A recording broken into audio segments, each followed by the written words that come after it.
This is News Conference Extra with Conan Nolan.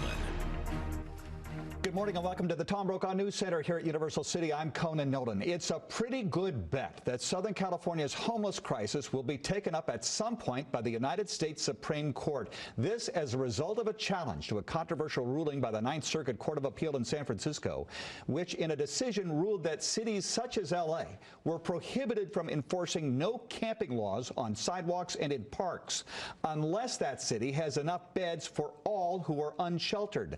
The ruling comes from a lawsuit involving 6 homeless individuals who were cited for having a tent on a sidewalk in the city of Boise, Idaho. That city has hired LA powerhouse law firm Gibson Dunn to appeal the ruling to the High Court. The 2 attorneys spearheading that effort, former Solicitor General Theodore Olson, one of the attorneys, by the way, who championed the same-sex marriage case before the High Court, and law firm partner Theane Evangelos, who joins us in studio. Thank you very much for joining us.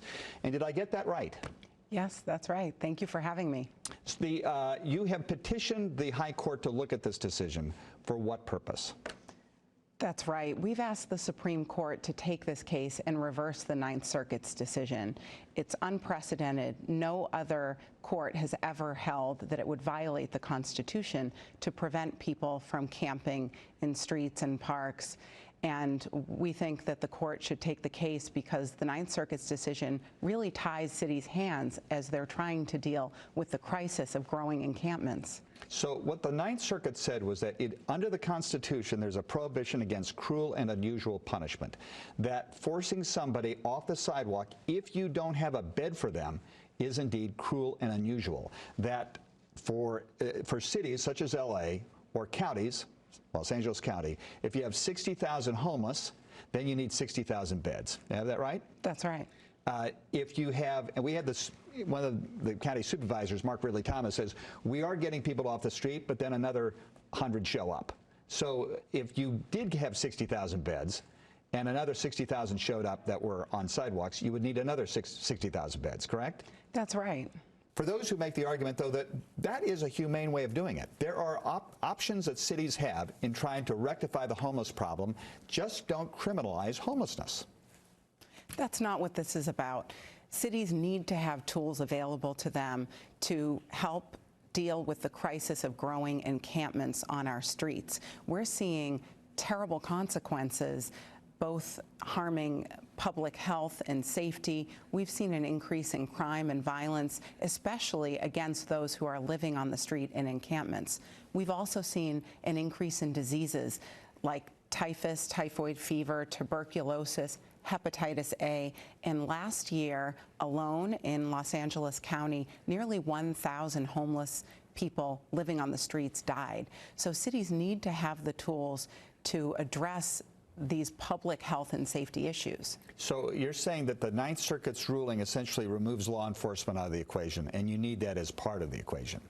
Exactly. We need to have experts who can address all of the complex issues here that are at play. But one important piece of that is the ability to regulate public camping and to deal with the consequences that we're seeing of people living in the streets. And as you pointed out, the Ninth Circuit's decision sets up an unworkable standard where no city can be sure that it's in compliance, and it's going to make the problem worse. It's already making the problem worse. Now, we should point out that this is a decision from the Ninth Circuit. It was in contrast to a previous decision by the California Supreme Court, if I'm not mistaken, which upheld the constitutionality of no camping laws, correct?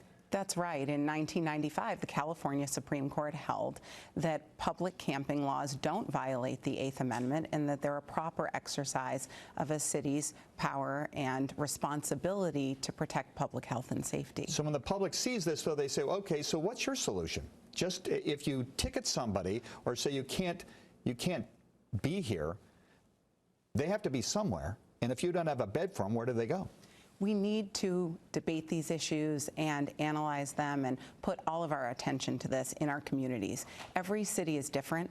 The issue is a complex one. We need to hear from mental health experts, substance abuse experts, housing experts to address the economic aspects of this as well as the public health and safety aspects. But the answer is not to simply give everyone a constitutional right to live on the street.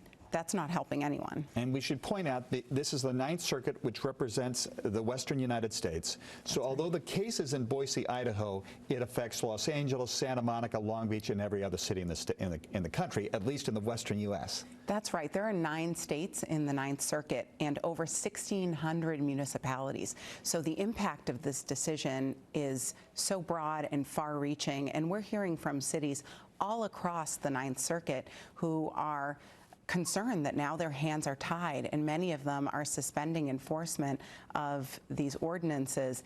And until the Supreme Court takes up the case, we're in a state of paralysis on this issue. You'll be arguing this before the High Court if they take it up, and that should be the next question. You've filed the document, the cert. When will you know if they take it up, and how will they take it up? We're hoping by the end of the year. It's hard to tell the timing, but we think this case cries out for review. DNA Evangelist from Gibson, Dunn & Crutcher, thank you very much for joining us. NBC4's news conference program at 9 o'clock this week is preempted by NBC Sports. We will be back October the 27th. I'm Conan Nolan. Thanks for joining us. Have a great Sunday.